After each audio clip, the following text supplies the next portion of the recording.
ورحمۃ اللہ وبرکاتہ۔ الحمدللہ رب العالمین والصلاة والسلام علی خیر خلقہ محمد وعلی آلہ وصحبہ اجمعین ومن تبعہم بإحسان الی یوم الدین، اما بعد۔ اعوذ باللہ من الشیطان الرجیم، بسم اللہ الرحمن الرحیم۔ وذکر فإن الذکریٰ تنفع المؤمنین۔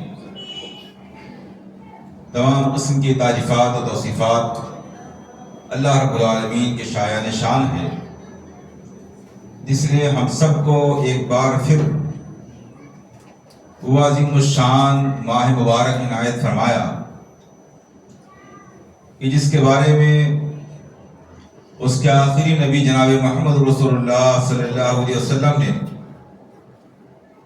اپنے صحابہ کو بشارت دیتے ہوئے فرمایا تھا، اتاکم شہر رمضان شہر مبارکن، اے لوگو تمہارے اوپر رمضان کا مبارک مہینہ ایک بار پھر سے آیا ہے۔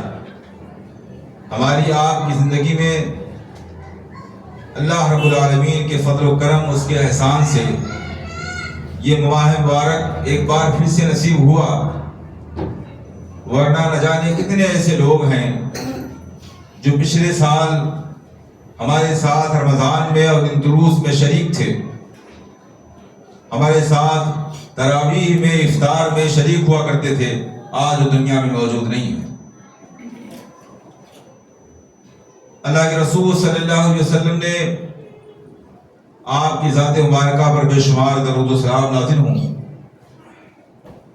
نبی اکرم صلی اللہ علیہ وسلم نے لوگوں کو بشارت دیتے ہوئے فرمایا تھا کہ تمہارے پاس ایک مبارک مہینہ آیا ہوا ہے، ایسا مبارک مہینہ کہ فرض اللہ علیکم صیامہ، اللہ رب العالمین نے تمہارے اوپر اس مہینے کے روزے کو فرض قرار دیا ہے۔ اسی کا تذکرہ اللہ رب العالمین نے قرآن کریم میں فرمایا، یا ایھا الذین آمنوا کتب علیکم الصیام کما کتب علی الذین من قبلکم لعلکم تتقون، اے ایمان والو تم لوگوں پر روزے فرض کیے گئے ہیں جس طرح تم سے پہلے والے لوگوں پر فرض کیے گئے تھے، تاکہ اس کے ذریعہ تم اپنے اندر تقوی کی خوبی اور تقوی کی صفت پیدا کر سکو۔ اور جب یہ تقوی کی خوبی پیدا ہو جائے گی تو اللہ رب العالمین نے قرآن کریم میں متقیوں کے بارے میں فرمایا، ان اللہ یحب المتقین، اللہ رب العالمین تقوی والے لوگوں سے، متقیوں سے محبت فرماتا ہے۔ بولے رمضان کا مہینہ اس لیے آیا ہے تاکہ ہم اپنے اندر وہ خوبیاں پیدا کر لیں، وہ صفات پیدا کر لیں جس کے ذریعے ہم اللہ رب العالمین کے محبوب بن جائیں اور اللہ رب العالمین ہم سے محبت فرمانے لگے۔ اللہ کے رسول صلی اللہ علیہ وسلم نے اس ماہ مبارک کی خصوصیات بیان کرتے ہوئے فرمایا تھا کہ تفتح فیہ ابواب السماء، اس مہینے میں آسمان کے دروازے کھول دیے جاتے ہیں۔ آسمان کے دروازے کیوں کھول دیے جاتے ہیں؟ اس کا اس مہینے کی فضیلت سے کیا تعلق ہے؟ دوسری احادیث میں اس بات کا تذکرہ آیا ہوا ہے کہ انسان کے اعمال آسمان کی طرف اٹھائے جاتے ہیں اور اللہ رب العالمین کے سامنے پیش کیے جاتے ہیں۔ اور ہم نے آپ نے فجر اور عصر کی نماز کی فضیلت کے سلسلے میں وہ حدیث سنی ہوگی کہ ہر روز فرشتوں کی باریاں تبدیل ہوتی ہیں، فجر میں اور عصر میں فرشتے تبدیل ہوتے ہیں، فرشتوں کی ڈیوٹیاں تبدیل ہوتی ہیں، رات کے فرشتے عصر کے وقت آ جاتے ہیں اور دن کے فرشتے فجر کے وقت آ جاتے ہیں۔ رات کے فرشتے اللہ رب العالمین کے پاس بندوں کے اعمال لے کر کے جاتے ہیں اور دن کے فرشتے اللہ رب العالمین کے پاس اللہ کے بندوں کے اعمال لے کر کے جاتے ہیں۔ یہ اعمال لے کر کے لوگ فرشتے آسمانوں سے اوپر اٹھتے ہوئے اللہ رب العالمین تک لے کر کے جاتے ہیں، اس کو پیش کرتے ہیں۔ اور آسمان کے دروازے ہیں جن دروازوں سے وہ نیچے اترتے ہیں، جن دروازوں سے ان کو اوپر جانا ہوتا ہے۔ اب آپ کے سمجھ میں بات آ گئی ہوگی کہ یہ رمضان کا مہینہ آتے ہی یہ آسمان کے دروازے مکمل کیوں کھول دیے جاتے ہیں؟ اب انہیں بند نہیں کیا جاتا ہے۔ کیوں نہیں بند کیا جاتا؟ کیونکہ اب اعمال اس قدر کثرت کے ساتھ، تسلسل کے ساتھ اللہ رب العالمین کے پاس اوپر بھیجے جا رہے ہیں کہ بار بار ان کو کھولنے اور بند کرنے میں دقت و پریشانی ہے۔ کتنی مرتبہ ان کو کھولا جائے، بند کیا جائے؟ مسلسل اعمال بڑھائے جا رہے ہیں، کیے جا رہے ہیں لوگ۔ گویا آسمان کے دروازوں کو کھول کر کے جہاں مسلمانوں کے ایمان اور ان کے عمل کی کیفیت بیان کی گئی ہے، وہی ہمیں آپ کو شوق دلایا گیا ہے کہ اب آسمان کے دروازے نیک اعمال کو اوپر لے جانے کے لیے بند نہیں کیے جائیں گے۔ اس لیے ہم اور آپ کثرت کے ساتھ جس قدر جس انداز میں ہو سکے خوب عبادات کر کے اپنے اعمال کو اللہ کے سامنے پیش کیجیے۔ دوسری بات اللہ کے رسول صلی اللہ علیہ وسلم نے ارشاد فرمائی وَتُغْلَقُ فِيهِ أَبْوَابُ الْجَحِيمِ، اور اس پورے مہینے میں جہنم کے دروازے بند کر دیے جاتے ہیں، جہنم کا دروازہ کھولا نہیں جاتا ہے، اس لیے کہ اس مہینے میں انسان نیک اعمال کر کے جہنم سے اپنے آپ کو بچا سکتا ہے۔ گویا اشارہ ہے اس بات کی طرف کہ اگر انسان صحیح معنوں میں اس رمضان المبارک سے صحیح طریقے سے فائدہ اٹھا لے تو اس پر جنت کے دروازے ہمیشہ بند رہیں گے، جیسے اس مہینے میں بند کر دیے گئے۔ وہ جہنم میں داخل نہیں ہوگا اگر صحیح معنوں میں ایمان کے ساتھ عمل صالح کے ساتھ اس نے رمضان کا مبارک مہینہ پا لیا ہے تو اب وہ انشاءاللہ العزیز جہنم سے محفوظ رہے گا۔ آپ صلی اللہ علیہ وسلم فرماتے ہیں وَتُغَلُّ فِيهِ مَرَضُ الشَّيَاطِينِ، اور اس مہینے میں سرکش شیاطین بیڑیوں میں جکڑ دیے جاتے ہیں۔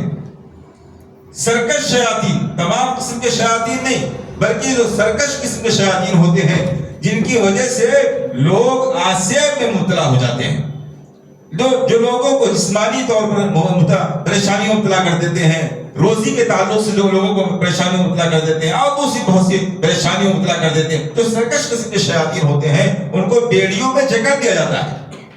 یہ بیڑیوں میں جکڑنا اس بات کی طرف اشارہ ہے کہ اللہ رب العالمین گویا ہمارے اور آپ کے لیے تمام قسم کی راحتیں میسر کر کے دشواریوں کو ختم کر کے نیک اعمال کو کرنے کا پورا موقع عنایت فرما رہا ہے۔ اب رکاوٹیں ختم کر دی گئی ہیں، اس لیے وہ لوگ جو 11 مہینے تک شیطانی وسوسوں میں، آسیبی شکایتوں میں اور مختلف پریشانیوں میں مبتلا ہو کر صحیح معنوں میں اللہ رب العالمین کی عبادت نہ کر سکے تھے، اب ان کے لیے بھی دروازہ کھول دیا گیا ہے، ان کے لیے بھی رکاوٹیں ختم کر دی گئی ہیں۔ وَتُغَلُّ فِيهِ مَرَضُ الشَّيَاطِينِ، اور اس میں سرکش شیاطین قید کر دیے جاتے ہیں، بیڑیوں پر جکڑ دیے جاتے ہیں۔ لِلَّهِ فِيهِ لَيْلَةٌ خَيْرٌ مِنْ أَلْفِ شَهْرٍ، اور اللہ رب العالمین کی جانب سے اس مہینے میں ایک ایسی مبارک رات ہے کہ وہ ایک رات 1000 مہینوں سے بھی زیادہ افضل ہے۔ 1000 مہینے کے برابر نہیں، اس سے بھی زیادہ افضل ہے۔ 1000 مہینے کا معنی کیا ہوا؟ 83 سال سے بھی زیادہ، 83 سال سے زیادہ۔ یعنی اگر کوئی آدمی ہر سال رمضان کے مہینے میں لیلۃ القدر پاتا رہے تو وہ ہر سال صرف ایک لیلۃ القدر کی بنیاد پر 83 سال سے زیادہ عبادت کرنے کا جو ثواب پاتا رہے گا۔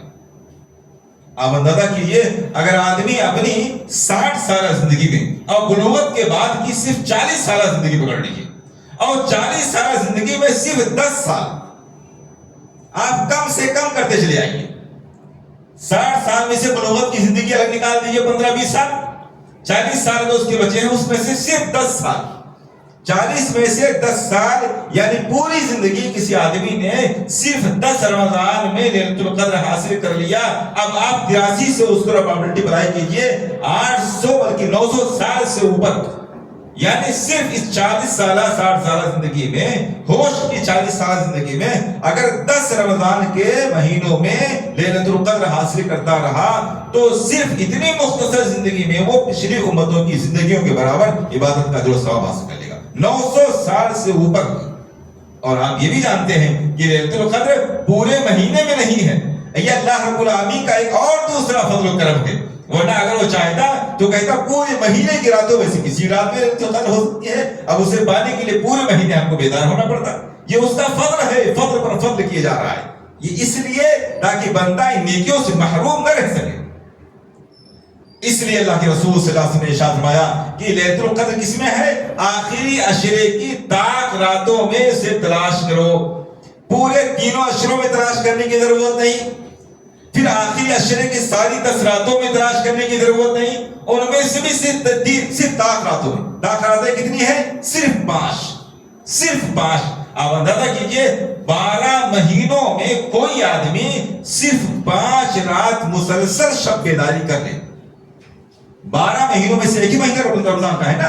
اس رمضان کے مہینے میں آخری عشرے میں اور آخری عشرے کی صرف 10 راتوں میں، یعنی کل 12 مہینوں میں سے صرف 5 رات صحیح معنوں میں ایمان اور صحیح عقیدے کے ساتھ صرف ان 5 راتوں میں شب بیداری کر لے، اللہ کی عبادت کر لے، ہر سال 83 سال سے زیادہ کا جو ثواب وہ پاتا رہے گا ہر سال. اسی لیے اللہ کے رسول صلی اللہ علیہ وسلم نے اس حدیث مبارکہ کے سب سے آخر میں فرمایا من حرم خیرہا فقد حرم، جو آدمی اس ماہ مبارک کے خیر اور برکت سے محروم کر دیا گیا تو اب سمجھو محروم ہی کر دیا گیا. اب اس کے پاس خیر و برکت کی کوئی چیز نہیں. اس قدر آسانیوں کے باوجود، اتنی رکاوٹوں کو ختم کر دینے کے باوجود، خیر و برکت کا دروازہ کھول دینے کے باوجود کوئی آدمی اس مہینے میں بھی خیر و برکت نہ حاصل کر سکے، اس مہینے میں بھی اپنے نیک اعمال کے ذریعہ نامہ اعمال کو مزین خوبصورت نہ بنا سکے، فقط حرما، تو آپ سمجھیے وہ محروم ہی ہے، وہ محروم قسمت ہے. اسی لیے اللہ کے رسول صلی اللہ علیہ وسلم نے خطبے کے دوران منبر پر چڑھتے ہوئے جو 3 بددعائیں کی تھی جبریل امین نے، اور آپ صلی اللہ علیہ وسلم نے آمین فرمایا تھا، حدیث آپ کی نظروں میں ہوگی. آپ صلی اللہ علیہ وسلم منبر کی پہلی سیڑھی پر قدم رکھتے ہیں، آپ فرماتے ہیں آمین. دوسری سیڑھی پر قدم رکھتے ہیں، آپ نے پھر فرمایا آمین. تیسری سیڑھی پر قدم رکھا، آپ نے فرمایا آمین. خطبہ ختم ہو گیا. صحابہ کرام نے اللہ کے رسول صلی اللہ علیہ وسلم سے پوچھا کہ رسول اکرم صلی اللہ علیہ وسلم یہ پہلی مرتبہ میں نے آپ صلی اللہ علیہ وسلم کو اس طرح سے آمین بولتے ہوئے دیکھا، اس کی وجہ کیا ہے؟ آپ صلی اللہ علیہ وسلم ارشاد فرماتے ہیں جبریل امین آئے، جبریل امین آئے اور انہوں نے کہا میں بددعا کر رہا ہوں اور آپ ان بددعاؤں پر آمین بولیے. جبریل امین فرشتوں کے سردار، فرشتہ کوئی عمل اللہ کی مرضی کے بغیر کرتا نہیں، اور اللہ رب العالمین خاص بددعا کے لیے فرشتوں کے سردار کو بھیج رہا ہے. اس بددعا کی قبولیت کے لیے کیا شک و شبہ ہو سکتا ہے کہ بددعا کرنے والا جبریل امین فرشتوں کا سردار، اور اس بددعا پر آمین کہنے کا حکم دیا جا رہا ہے، اور بددعا کرنے والا سید الاولین والآخرین، سارے بلکہ ساری کائنات کا سردار. اللہ کے رسول صلی اللہ علیہ وسلم نے جن 3 بددعاؤں میں سے ایک بددعا پر آمین کہی تھی، اس میں سے ایک یہ بھی تھی کہ جو آدمی رمضان کا مبارک مہینہ پائے اور پھر اس کے خیر و برکت کے ذریعہ، نیک اعمال کے ذریعہ، استغفار و توبہ کے ذریعہ اپنی مغفرت نہ کرا سکے، جنت نہ حاصل کر سکے، تو وہ خاک آلود ہو، وہ تباہ و برباد ہو جائے. اس پر اللہ کے رسول صلی اللہ علیہ وسلم فرماتے ہیں آمین. محترم سامعین اور معزز خواتین، یہ رمضان مبارک کا مہینہ ہمارے پاس مختلف قسم کے خیر کے کام لے کر کے آیا ہے. اس میں سے روزہ بھی ہے، اس میں سحری بھی ہے، اس میں افطار بھی ہے، اس میں تراویح بھی ہے، اور بہت سی مختلف عبادات ہیں. اس میں ذکر و اذکار بھی ہے، تلاوت قرآن بھی ہے. انہی میں سے ایک اہم کام جس کا اہتمام الحمدللہ ہم اور آپ ہر رمضان میں کیا کرتے ہیں، وہ تراویح کے بعد درس تفسیر بھی ہے. تراویح کے بعد تفسیر کا درس بھی اس رمضان مبارک کے مہینے کے خیر و برکت کو حاصل کرنے کا بہت بڑا ذریعہ ہے. کتنا بڑا ذریعہ ہے یہ، جس میں آپ بیٹھے ہوئے ہیں. آپ اس گمان میں نہ رہیں کہ یوں ہی خالی بیٹھے ہوئے ہیں. یہ مستقل عبادت ہے. آپ کا ایسی تعلیم اور تعلم کی مجلسوں میں بیٹھنا مستقل عبادت ہے. بلکہ اللہ کے رسول صلی اللہ علیہ وسلم نے ارشاد فرمایا خیرکم من تعلم القرآن وعلمہ، تم میں سب سے بہتر جتنے لوگ ہیں. مثلا ایک آدمی یہاں سے جا کر کے ذکر میں مشغول ہے، ایک آدمی یہاں سے جا کر کے تلاوت قرآن میں مشغول ہے، ایک آدمی یہاں سے جا کر کے سو گیا کہ رات کو اٹھ کر کے اسے تہجد کی نماز بھی پڑھنی ہے، یا اس کے علاوہ دوسرے اور بہت سے خیر کے کام میں، بھلائی کے کام مشغول ہیں. اللہ کے رسول صلی اللہ علیہ وسلم فرماتے ہیں خیرکم، یہ جتنے بھی لوگ ہیں اور جتنے کام کرنے والے لوگ ہیں، اس سب میں سب سے زیادہ بہتر، سب سے زیادہ افضل، سب سے زیادہ اجر و ثواب والا وہ ہے خیرکم من تعلم القرآن وعلمہ، جو قرآن کو سیکھے اور سکھلائے. الحمدللہ ہمارے یہاں اس بات کا اہتمام ہوتا ہے کہ ہم تراویح کے بعد قرآن کریم کو مختصر وقت میں اپنے ٹوٹے پھوٹے انداز میں سیکھنے اور سکھانے کی کوشش کرتے ہیں. کتنی بڑی فضیلت ہے اس کی، آئیے ایک حدیث اس پر بھی دیکھتے ہیں. سنن ابی داؤد کی روایت ہے، ابو ہریرہ رضی اللہ تعالیٰ عنہ راوی ہیں، وہ کہتے ہیں اللہ کے رسول صلی اللہ علیہ وسلم نے ارشاد فرمایا مجتمع قوم فی بیت من بیوت اللہ تعالی یتلون کتاب اللہ ویتدارسونہ بینہم الا نزلت علیہم السکینہ وغشیتہم الرحمہ وحفتہم الملائکہ وذکرہم فی من عنده. 4 فضیلتیں آپ صلی اللہ علیہ وسلم فرماتے ہیں کہ وہ تمام لوگ جو اللہ کے گھروں میں سے کسی بھی گھر میں جمع ہو جائیں، الحمدللہ یہ چیز پائی گئی، پہلی شرط پائی گئی، ہم اللہ کے گھروں میں سے ایک گھر میں جمع ہیں۔ کس کام کے لیے؟ یتلون کتاب اللہ ویتدارسونہ، قرآن کریم کی تلاوت کر رہے ہیں اور قرآن کریم کو پڑھ رہے ہیں۔ الحمدللہ ہم اور آپ قرآن کریم کو سن کر قرآن کریم کو پڑھنے بیٹھے ہیں۔ دوسری چیز پائی گئی، فضیلت کیا ہوگی؟ الا نزلت علیہم السکینہ، ان پر سکون نازل ہوگا۔ آپ جانتے ہیں دنیا کی تمام دوڑ بھاگ کا نتیجہ اور خلاصہ کیا ہے؟ یہ جتنا دوڑ بھاگ ہم کچھ کر رہے ہیں، ایک بچے کو تعلیم سے لے کر کے اور پھر اس کی سروس، اس کی دکان، اس کے مکان، اس کی جائیداد، اس کے باہر کے سفر اور جو کچھ بھی زندگی میں دوڑ بھاگ کر رہا ہے، آپ اس سے پوچھتے جائیے کہ بھائی یہ کیوں کر رہے ہو، کیوں کر رہے ہو؟ ایک بچہ پڑھ رہا ہے، کیوں؟ ڈگری حاصل ہو جائے۔ ڈگری کو حاصل کرنا چاہتے ہو آپ، سروس مل جائے۔ سروس کیوں حاصل کرنا چاہتے ہو؟ مال مل جائے۔ مال کیوں حاصل کرنا چاہتے ہو؟ اس لیے کہ اپنا مکان ہو جائے۔ آپ پوچھتے جائیے، اس سوال کرتے جائیے، ہر کام کی وجہ پوچھتے جائیے، آخر میں کہاں پہنچے گا؟ آخر میں نتیجہ کیا نکلے گا؟ کس لیے ساری دوڑ بھاگ ہے؟ سکون کے لیے۔ یہ نکلے گا نہیں نکلے گا؟ ساری دوڑ بھاگ اور محنتوں اور کوششوں کا نتیجہ کیا ہے؟ سکون۔ وہ سکون کہاں ہے؟ باہر ہے ہی نہیں۔ آج ہمیں سکون کیوں نہیں ملا ہے؟ آپ یہ بتائیں کہ اگر ہم کسی میڈیکل اسٹور پر سبزی خریدنے جائیں، پا جائیں گے؟ سبزی کی دکان پر دوا خریدنے جائیں، پائیں گے؟ کیوں؟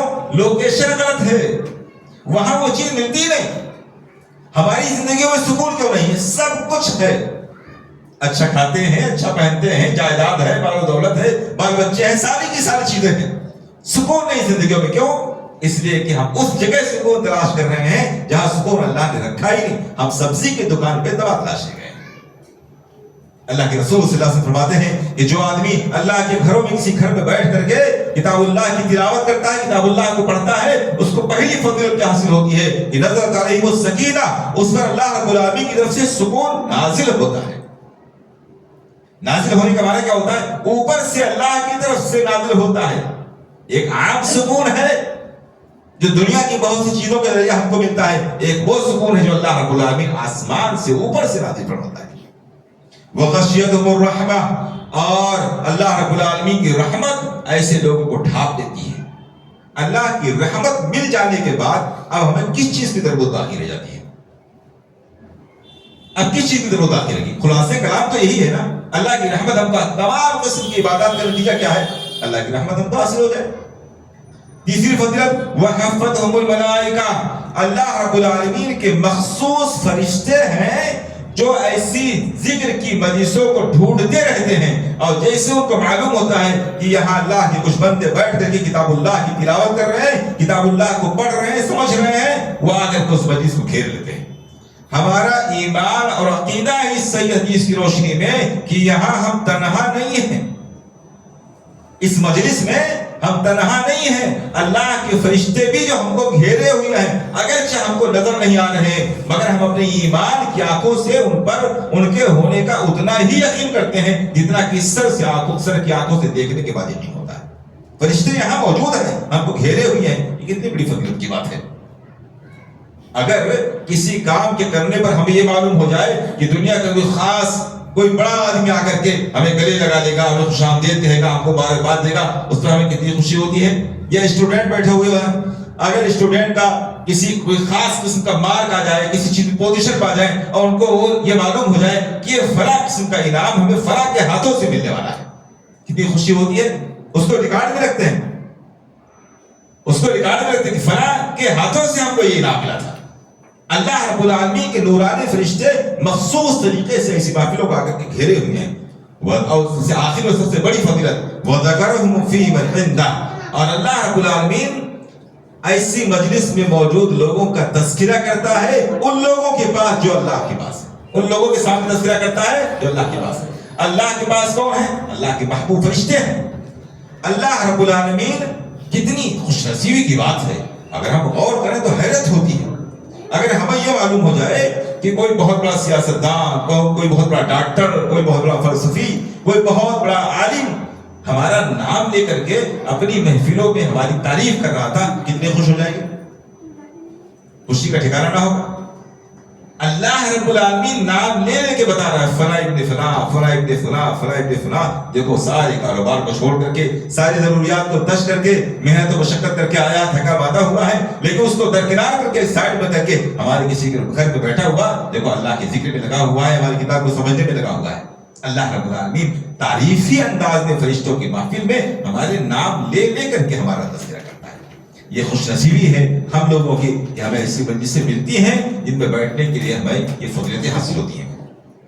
آئیے ایک روایت اور دیکھ لیتے ہیں اور بات مختصر کرتے ہیں۔ عن ابی ہریرہ رضی اللہ عنہ سے بخاری کی روایت ہے، عن ابی ہریرہ رضی اللہ تعالی عنہ قال قال رسول اللہ صلی اللہ علیہ وسلم ان للہ ملائکۃ یطوفون فی الطرق یلتمسون اہل الذکر۔ اللہ رب العالمین کے کچھ مخصوص فرشتے ہیں، ان کا کام کیا ہے؟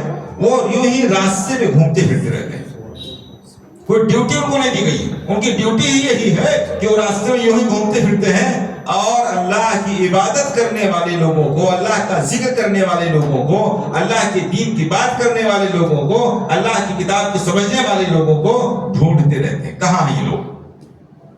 فَإِذَا وَجَدُوا قَوْمًا يَذْكُرُونَ اللَّهَ، جب وہ لوگوں کو پا جاتے ہیں کہ یہ اللہ کے ذکر میں لگے ہوئے ہیں، اللہ کے دین میں لگے ہوئے ہیں، اللہ کے دین کو سمجھنے میں لگے ہوئے ہیں، اللہ کی کتاب کو سمجھنے میں لگے ہوئے ہیں، تنادوا، تو پھر کیا کرتے ہیں؟ وہ تنادوا، لوگوں کو آواز دیتے ہیں۔ وہ فرشتے جو چاروں طرف بکھرے ہوئے تھے ڈھونڈنے کے لیے، ان سب کو آواز ہے فلاں ابن فلاں، آ جاؤ آ جاؤ، جس چیز کی تمہیں تلاش تھی آؤ، یہاں ہے وہ لوگ اللہ کے ذکر میں بیٹھے ہوئے ہیں۔ تنادوا، ان سب کو آواز دیتے ہیں، ہلوموا الی حاجتکم، آؤ اپنی ضرورت کی طرف، تمہیں جو ضرورت تھی تم ڈھونڈ رہے تھے نا ایسی مجلسوں کو، آؤ یہاں ہے وہ مجلسیں۔ پھر کیا کرتے ہیں؟ فَيُحِبُّونَهُمْ بِأَجْنِحَتِهِمْ مِنَ السَّمَاءِ الدُّنْيَا، پھر ایسی مجلس کے لوگوں کو اس زمین سے لے کر کے آسمان دنیا تک اپنے پروں کے ذریعہ گھیر لیتے ہیں۔ ہمیں نظر آئے نہ نظر آئے، ہمارا مقام اللہ کے یہاں یہ ہے کہ فرشتے ہماری اس مجلس میں بیٹھے ہوئے تمام مرد و خواتین کو اس زمین سے لے کر کے آسمان دنیا تک اپنے پروں کے ذریعہ گھیرے ہوئے ہیں۔ یہ باتیں بالکل یقینی ہمارے ایمان کا حصہ ہیں، صحیح بخاری کی روایت ہے، صحیح روایت۔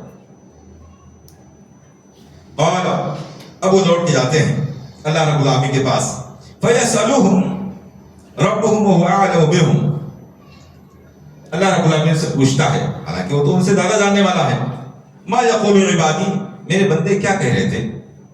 جس ذکر کی مجلس میں آپ لوگ بیٹھے ہوئے تھے وہاں میرے بندے کیا کہہ رہے تھے؟ قالوا یقولون یسبحونک ویکبرونک ویحمدونک ویمجدونک، تو کہتے ہیں اللہ العالمین تیری تسبیح، تیری تحلیل، تیری بڑائی، تیری بزرگی بیان کر رہے تھے۔ قال فیقول هل رأونی، اللہ رب العالمین پوچھتا ہے کیا ان لوگوں نے مجھے دیکھا ہے؟ مجھے دیکھ کر کے میری بڑائی بیان کر رہے تھے، مجھے دیکھا کبھی؟ قال فیقول اللہ واللہ ما رأوک، فرشتے کہتے ہیں اللہ کی قسم آپ کو ان لوگوں نے دیکھا نہیں ہے، کسی نے اللہ کو دیکھا نہیں۔ قال فیقول کیف رأونی، اللہ رب العالمین پوچھتا ہے اگر وہ لوگ مجھے دیکھ لیں تو کیسا ہوگا؟ اگر مجھے دیکھ لیں تو کیا کریں گے؟ وہ بغیر دیکھے ہوئے یہ حال ہے کہ وہ اپنی تمام ضروریات کو سائڈ میں کر کے میری عبادت کے لیے بیٹھے ہوئی ہیں، مجھے دیکھ لیں تو کیا ہوگا؟ قال یقولون لو رأوک كانوا اشد لك عبادة واشد لك تمجيدا واكثر لك تسبيحا، اگر دیکھ لیں تو اس سے زیادہ تیری بڑائی، تیری بزرگی، تیری تسبیح، تیری عبادت میں لگ جائیں گے۔ قال یقولون فما يسألونی، اللہ رب العالمین پھر سے پوچھتا ہے، ذرا اور پوچھتا ہے فما يسألونی، اچھا اس مجلس سے آئے ہو، اس مجلس کے لوگ کچھ مجھ سے مانگ رہے تھے، کیا مانگ رہے تھے وہ مجھ سے؟ اللہ کو تو سب پتا ہے نا، میرے دل کے راز کو جانتا ہے۔ فرشتوں کے سامنے انسان کی برتری جتلانا چاہتا ہے، وہ انسان جس کو پیدا کرنا میں نے چاہا تھا، تو لوگوں نے کہا تھا یہ رب العالمین کیا ایسی مخلوق پیدا کرنے جا رہا ہے جو دنیا میں فتنہ فساد برپا کریں گے؟ اب ایسے لوگوں سے پوچھ رہا ہے فما یسألونی، میرے بندے کیا مانگ رہے تھے مجھ سے؟ قال یسألونک الجنہ، وہ کہتے ہیں اللہ العالمین جنت مانگ رہے تھے، یہ لوگ تو صرف جنت مانگ رہے ہیں۔ قال یقولون هل رأوها، اللہ رب العالمین پوچھتا ہے کہ لوگوں نے جنت دیکھی ہے؟ قال یقولون لا واللہ یا ربی ما رأوها، وہ کہتے ہیں اللہ العالمین لوگوں نے جنت نہیں دیکھی ہے۔ قال يقول فكيف لو انهم راوها، پوچھتے ہیں اللہ رب العالمین پوچھتا ہے کہ یہ لوگ جنت دیکھ لیں تو ان کا کیا حال ہوگا؟ قال يقولون، فرشتے کہتے ہیں لو انهم راوها كانوا اشد عليها حرصا واشد عليها طلبا واعظم فيها رغبة، اگر دیکھ لیں تو ان کا شوق، ان کی طلب، ان کی عبادت اور بڑھ جائے گی۔ قال فمما تعبدون، اللہ رب العالمین اور کو دیکھتا ہے، اچھا بتاؤ کسی چیز سے بچنا بھی چاہتے تھے، کسی چیز سے پناہ بھی مانگ رہے ہیں وہ؟ قال يقولون من النار، فرشتے کہتے ہیں جہنم سے۔ قال يقول وهل راوها، ان اپنے بندوں کی ایک ایک بات کو کتنی تفصیل کے ساتھ فرشتوں سے سننا چاہتا ہے۔ بالکل کیفیت ذرا تصور ملائیے، اللہ رب العالمین تو بے مثال ہے، لیکن ایک تصور ملائیے جیسے کہ ہمارا کوئی خاص آدمی پردیس میں ہو، باہر ہو، اور کوئی وہاں سے اس سے مل کر کے آیا ہے، تو اس کے والدین جس طرح سے قریب ایک ایک بات پوچھتے ہیں کہ ہمارے بیٹے کا کیا حال ہے، کاروبار اس کا کیسا چل رہا ہے، طبیعت اس کی ٹھیک ہے، صحت تو اس کی ہے صحیح کہ نہیں صحیح ہے، بال بچے اس کے خیریت سے کہ نہیں، ایک ایک بات پوچھتا ہے نا، یہ کیا ہوتا ہے؟ اس کی محبت کا اظہار ہوتا ہے، وہ چاہتا ہے کہ میں اپنی آنکھوں سے نہیں دیکھ پا رہا ہوں تو کیا حالات ایسے دیکھ لوں کہ گویا آنکھوں سے میں دیکھ رہا ہوں، اس لیے کہ بات قریب کو پوچھ رہا ہے۔ یہ اللہ رب العالمین کی محبت کا اظہار ہے کہ وہ ایسی مجلس کے لوگوں کی ایک ایک بات قریب کو پوچھ رہا ہے، پوچھ رہا ہے کس چیز سے پناہ مانگتے ہیں؟ وہ لوگ کہتے ہیں الہ العالمین، یہ لوگ جہنم سے پناہ مانگتے ہیں۔ پوچھتا ہے الہ العالمین، اللہ رب العالمین پوچھتا ہے کیا لوگوں نے جہنم کو دیکھا ہے؟ وہ کہتے ہیں لا واللہ ما رأوها، نہیں الہ العالمین لوگوں نے جہنم کو نہیں دیکھا ہے۔ اللہ رب العالمین پوچھتا ہے اگر دیکھ لیں تو کیا حال ہوگا؟ وہ کہتے ہیں اگر دیکھ لیں تو اس سے زیادہ اس سے ڈرنے لگیں، اس سے زیادہ اس سے بھاگنے لگیں۔ اللہ رب العالمین اب فرماتا ہے، اب اللہ رب العالمین کی دریا رحمت جوش میں آتا ہے، اب اللہ رب العالمین کا دریا رحمت جوش میں آتا ہے، میرے بندے کیا کیا مانگتے ہیں، کس لیے بیٹھے ہوئے ہیں، کیا ان کی چاہت ہے، کس سے بچنا چاہتے ہیں، کیا ان کا سوال ہے، یہ سب باتیں جو جان لیتے ہیں، تب اللہ رب العالمین فرماتا ہے فَأُشْهِدُكُمْ أَنِّي قَدْ غَفَرْتُ لَهُمْ، اے فرشتوں میں تمہیں گواہ بنا کے کہتا ہوں میں نے اپنے سارے بندوں کو معاف کر دیا۔ فرشتوں کو گواہ بنا کر ایسی مجلس کے لوگوں میں الہ العالمین فرماتا ہے اے فرشتے میں تمہیں گواہ بنا کے کہتا ہوں قد غفرت لکم، میں نے قد غفرت لہم، میں نے ان سب کو معاف فرما دیا۔ میں یہاں اس نقطے کو واضح کر دوں کہ جہاں بھی اللہ رب العالمین کی طرف سے اس طرح کی معافی کا یا کسی عمل کی وجہ سے معافی کا تذکرہ آیا ہوا ہے، اس سے مراد چھوٹے گناہ ہیں، صغیرہ گناہ ہے۔ کبیرہ گناہ توبہ کے بغیر معاف نہیں ہوتے ہیں، حقوق العباد اس وقت تک معاف نہیں ہوتے ہیں جب تک ادا نہ کر دیا جائے یا بندے کو راضی نہ کر لیا جائے۔ تو قد غفرت لہم، میں نے ان کے گناہوں کو معاف فرما دیا۔ اب یہ اللہ رب العالمین کی مرضی ہے، جب وہ فرما رہا ہے کہ میں نے معاف کر دیا تو اس میں دو باتیں شامل ہیں، صغیرہ گناہ تو خود ہی معاف ہو گئے، معافی کا اس نے اعلان کر دیا، اور کبیرہ گناہ کی معافی کے راستے کھول دے گا، توبہ کی توفیق دے دے گا۔ اور جو حقوق العباد ہیں یا تو ان کے ادا کرنے کی توفیق دے دے گا یا بندے کو راضی کرنے کی توفیق دے دے گا، یا اعمال کا جو ثواب اتنا زیادہ بڑھا دے گا کہ قیامت کے دن اگر بدلہ بھی دینا پڑ جائے تب بھی بندے کے پاس اعمال کی کمی نہ رہ جائے۔ قد غفرت لہم، تم گواہ رہنا کہ ہم نے ان کی خطاؤں کو معاف کر دیا۔ قال یقول ملک من الملائکہ، اللہ کے رسول صلی اللہ علیہ وسلم کہتے ہیں کیا وہاں فرشتوں میں سے ایک فرشتہ کہتا ہے، یہ فرشتے وہاں موجود ہیں، ان میں سے ایک فرشتہ کہتا ہے فیہم فلان لیس منہم انما جاء لحاجہ، الہ العالمین تو نے تو ایک اعلان کر دیا، جیسے کوئی بادشاہ کوئی اعلان کر دے، بہت بڑا اعلان کر دے تو وزیر اسے ٹوکتا ہے کہ بادشاہ سلامت اس اعلان کی وجہ سے حکومت کا نقصان ہو جائے گا۔ ایسے فرشتوں کو خیال آتا ہے کہ الہ العالمین رب العالمین کا دریا رحمت جوش میں ہے، اس نے تو کھلے عام سب کے لیے اس مجلس سارے لوگوں کے لیے مغفرت کا اعلان کر دیا ہے۔ تو یہ فرشتہ کہتا ہے کہ فیہ فلان لیس منہم انما جاء لحاجہ، الہ العالمین اس میں فلاں بندہ جو فلاں بندہ تھا وہ ان لوگوں میں سے نہیں ہے، وہ ذکر کے لیے آیا نہیں، وہ دین کے لیے آیا نہیں، وہ تفسیر سننے کے لیے آیا ہی نہیں ہے، وہ کسی اور کام کے لیے آیا، انما جاء لحاجہ، اپنی کسی ضرورت کے لیے آ کے بیٹھ گیا ہے، وہ دین کے لیے نہیں آیا، اپنی کسی خاص ضرورت کے لیے آ کے بیٹھ گیا ہے، کسی کا انتظار کر رہا ہے، کسی سے مل رہا ہے، کوئی اور کام اس کو ہے، انما جاء لحاجہ، آیا ہی نہیں اس کام کے لیے۔ اللہ رب العالمین فرماتا ہے ہم الجلساء لا یشقى بهم جلیسهم، یہ ایسے لوگ ہیں کہ جو ان کے ساتھ بیٹھ گیا ہم اسے بھی محروم نہیں کریں گے، کسی اور مقصد کے لیے آیا ہوا، دل میں ارادہ کچھ اور ہے، نیت یہ نہیں ہے، عام حالات میں کیا ہے، انما الاعمال بالنیات، نیت درست ہے تو ثواب ملے گا. یہاں اس مجلس کی خصوصیت کیا ہے؟